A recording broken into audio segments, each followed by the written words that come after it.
May warning siya. Cardinal David warns versus patronage politics in health programs. Sabi niya, the poor need justice, not benefactors. Tingin ko si Cardinal David, di ba? Kasi may sagot na rito yung Palasyo Malacanang. At kailangan pag-usapan natin ito. Baka exploit naman ito mga kababayan ng mga kalaban ng gobyerno, lalo ng kampo ng mga Duterte na sige lang po ang hanap ng masisilip na diferensya. Kasi wala mang ganun po. Sabi sa paliwanag kanina ng Palasyo Malacanang, wala mang ganun. Ganon din yung sinasabi ni Ping Lacson, hindi daw siya pipirma. Ayan si Ping. Sabi ni Ping, sorry, unless rectified in its final version, I cannot sign to ratify a BICAM report with 51 billion for my... Nagbabagang mga balita at pagtalakay sa mga isyu ng lipunan. Bulsa! Opinyon, banat at paglalantad sa katotohanan. Bulsa! What you see is what you get. You decide. Ito po mga kababayan, si Dante Maravillas. Pag-usapan natin itong sinasabi ni Cardinal David. May warning siya. Cardinal David warns versus patronage politics in health programs. Sabi niya, the poor need justice, not benefactors. Tingin ko si Cardinal David, misinformed lang o nakikinig sa mga marites. But anyway, ibigay ko muna sa inyo mga kababayan yung kanyang concerns. Pati nga si Ping Lacson, ganun din. Ayan no fix, no signature. Lacson slams patronage politics in health funds. Hindi lang yung pondo mga kababayan ng DPWH. Yung controversial ngayon, pati yung pondo para sa medical assistance po to indigent and financially incapacitated patients o yung tinatawag na my fifth, hindi daw pipirmahan pag hindi na fix, pati yung sa farm to market road sa Ping Lacson. But anyway, i-share ko muna kung ano yung mga concerns both ni Senator Ping Lacson at ni Cardinal David. Ano ang concerns po nila? Credible ba ito na mga informations na natatanggap nila o baka aka-aka lang? Di ba? Kasi may sagot na rito yung Palasyo Malacanang. At kailangan pag-usapan natin ito. Baka exploit naman ito mga kababayan ng mga kalaban ng gobyerno, lalo ng kampo ng mga Duterte na sige lang po ang hanap ng masisilip na diferensya. May magamit silang bala para manira sa ating administrasyon. So sabi dito, Cardinal Pablo Virgilio David has cautioned lawmakers against turning health programs into tools of patronage politics. Reacting to the expanded medical assistance to indigent and financially incapacitated patients or my fifth program in the proposed 2026 budget, David criticized the system where beneficiaries rely on guaranteed letters from politicos to access medical aid. Para nakinig ito sa mga kwento ni Amy Marcos. Pag nakinig kayo sa kwento ni Amy Marcos, ay talagang mapapaariya ka na mali man yung niririakan mo. Si Amy Marcos po, naging black propagandista na ng laban sa kanyang kapatid. Sabi nga natin, naging toxic na po dahil sa pagdikit niya sa mga Duterte na toxic. Ayun, nahawa ng pagiging toxic. Si Amy Marcos yung nag-raise nito kasi doon sa allergic daw siya sa mga goro guarantee letter. Wala mang ganun po. Aka-aka man lang niya. Pinaliwanag po kanina, mga kababayan na Palasyo Malacanang ni UC Castro. Mamaya i-play ko sa inyo yung press briefing, yung pagtatanong ng Malacanang press corps. Yan na itanong itong isyong ito mga kababayan. Sabi ni Cardinal David, the poor do not need benefactors. They need justice. He stressed that when assistance is delivered through political favors, it wounds the dignity of the poor and degrades public office. When public assistance is delivered through patronage, through discretionary lump sums, lists controlled by politicians, and post-enactment intervention, it transforms rights into favors and citizens into supplicants, sabi po ni David. Healthcare is no longer delivered as a right flowing from need and citizenship, but as a favor mediated by political power. A classic system of patronage that turns illness into utang na loob, sabi po niya.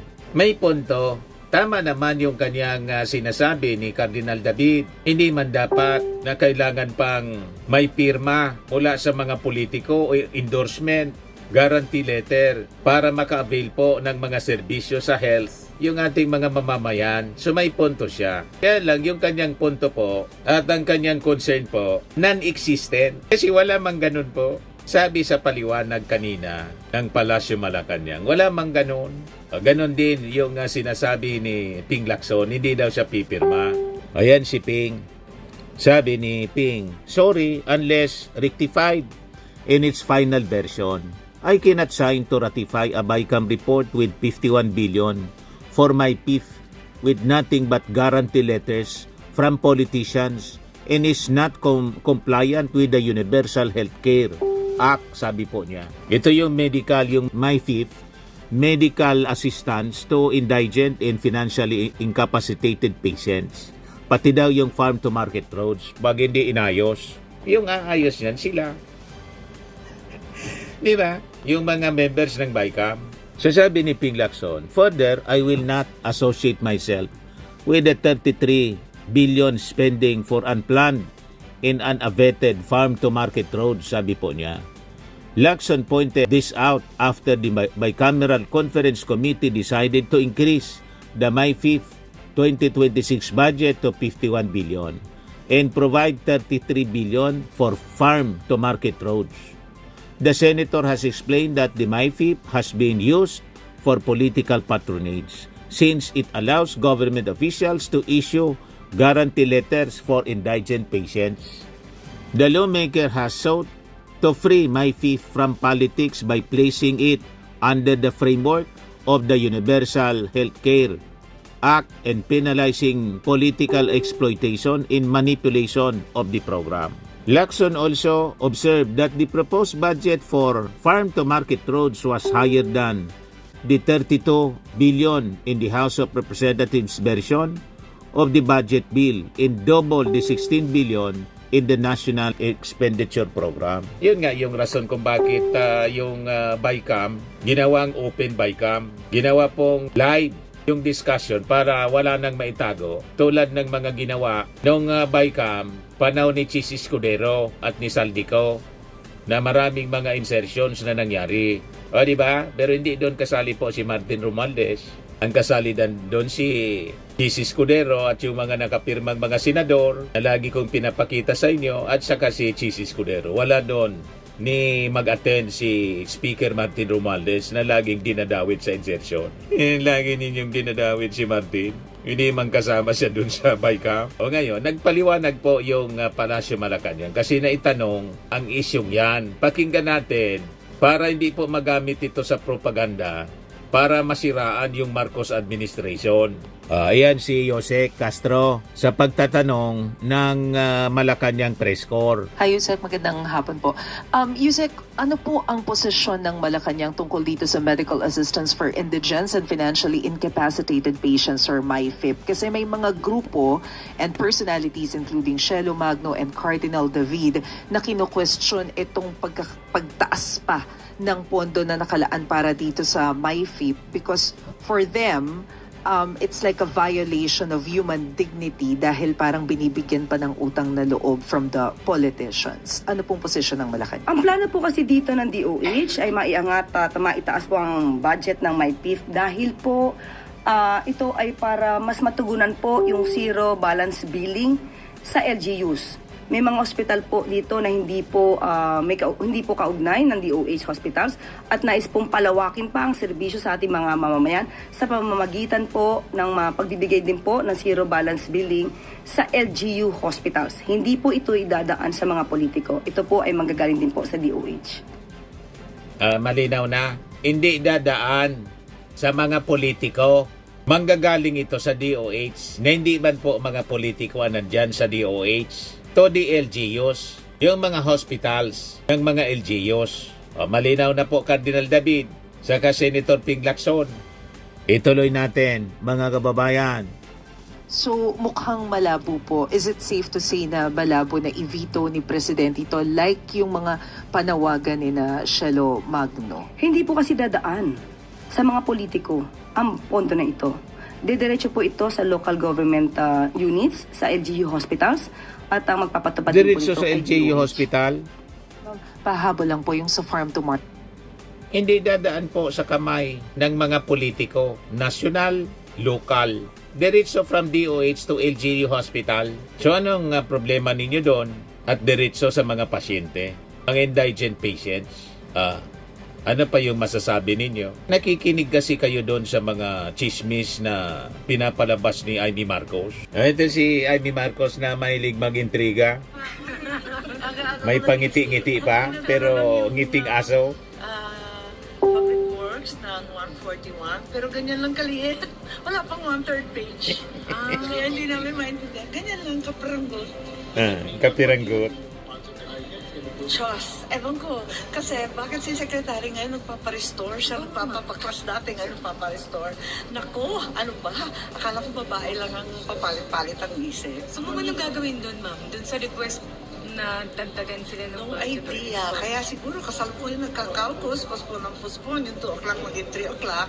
Intrigador po itong si Amy Marcos. Eh, ma'am, yung yung MAIP komportable MAIP. kayo? Nahirap, ano ba talaga? Ma'am, yung 51M ng MAIP komportable kayo doon? Tignan natin, anong sistema. So, kailangan pa ng safeguards, ma'am. Ha? Kailangan pa ng safeguards. Ako kasi radical arm ako, ayoko na ng GL. Tigilan na yung guarantee. GL guarantee letter. Na magpagamot. At hindi kailangan manikluhod sa sino mang politiko.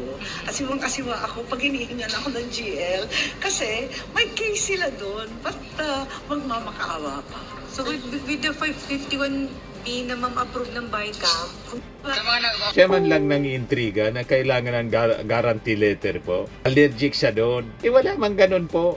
Siya man lang nagpapakalat ng ganun na kwento para mangintriga. Malinaw yung paliwanag mga kababayan ng Palasyo Malacanang. Walang ganun. Direkta. Mula sa sa DOH to LG hospitals, hindi dadaan sa kamay ng mga politiko.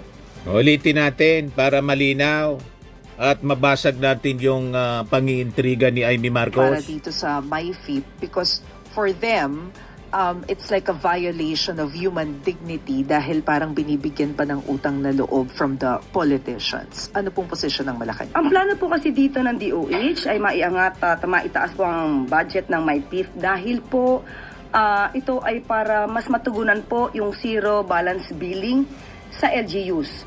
May mga ospital po dito na hindi po kaugnay ng DOH hospitals at nais pong palawakin pa ang serbisyo sa ating mga mamamayan sa pamamagitan po ng pagbibigay din po ng zero balance billing sa LGU hospitals. Hindi po ito idadaan sa mga politiko. Ito po ay manggagaling din po sa DOH. Hindi dadaan sa kamay ng mga politiko.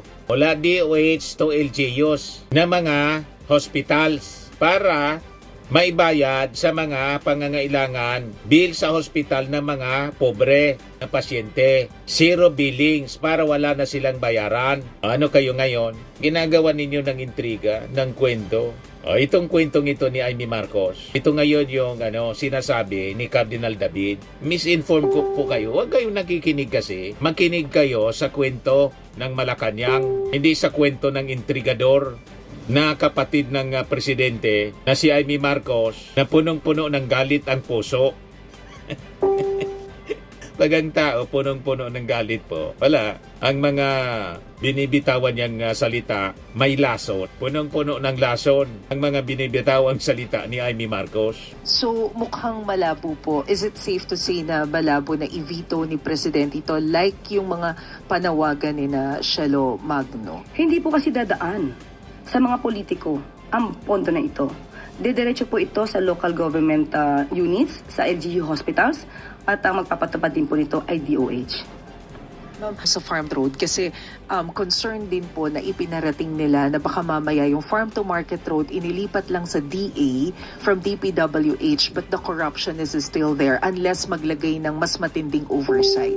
Paano po natin ma-ensure na hindi lang mauulit yung corruption issues doon sa flood control?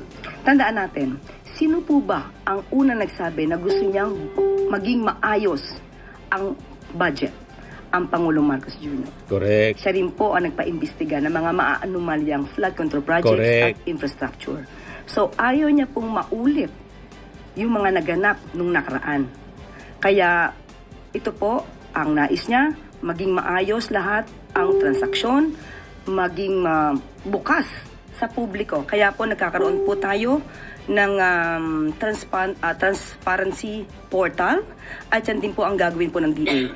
Ang programa pong ito ay pamumunuan po ng DA at ng LGU at pati po ang mga bidding po nito ay open po sa Correct. publiko para pakita po nila.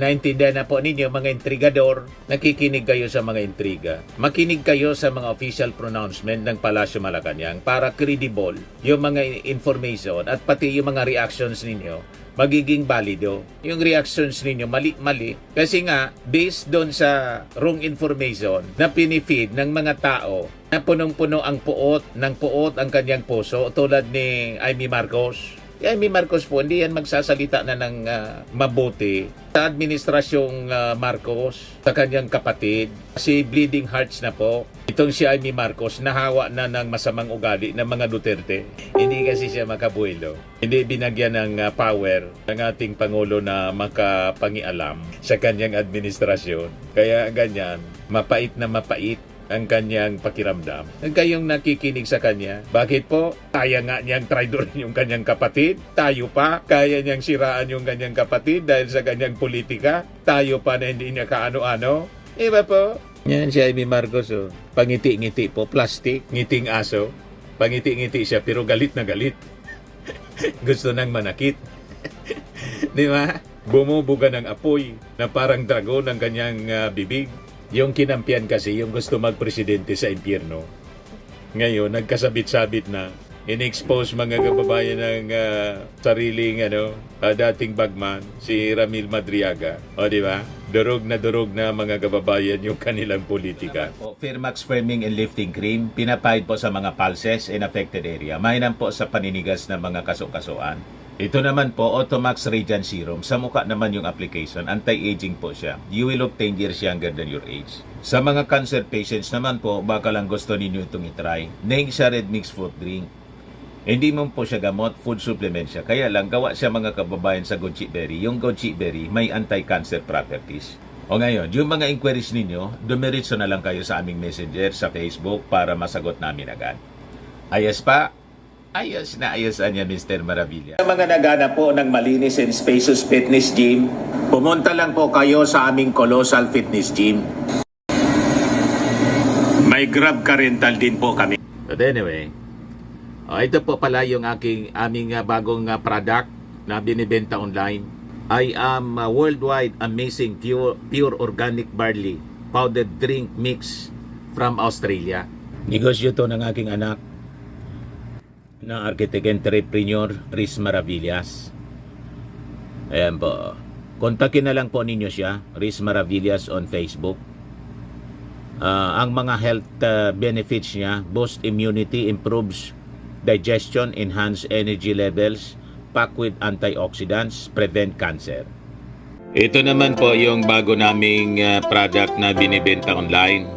Eye Glow Serum, whitening po siya. Tingnan ninyo yung epekto sa aking anak na architect before and now. Yung mga inquiries po ninyo, dumiretso na lang kayo sa kanyang Facebook account, Riz Maravillas.